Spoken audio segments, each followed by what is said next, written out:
ଜନାଣୀ ମିଶ୍ର କହୁଛନ୍ତି ହୁଇସିଲ ମାରିଲେ ବିଜେଡି ଭାଙ୍ଗିଯିବ। ମାରି ଦେଖନ୍ତୁ ତାଙ୍କ ହୁଇସିଲର କେତେ ଶକ୍ତି ଅଛି ଆମେ ଦେଖିବୁ।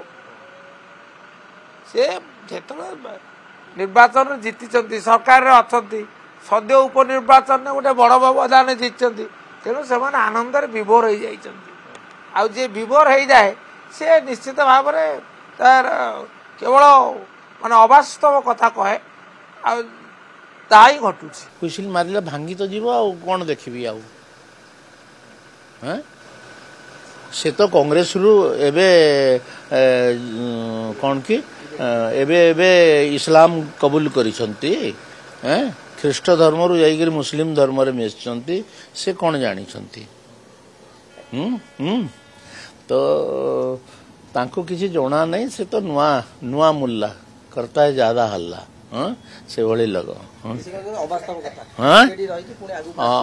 ହଁ ବିଜେଡି ଆଉ ଆସିବ ଭାବୁଥାନ୍ତୁ। ସ୍ୱପ୍ନ ଦେଖିବା ପାଇଁ କାହାକୁ ମନା ନାହିଁ।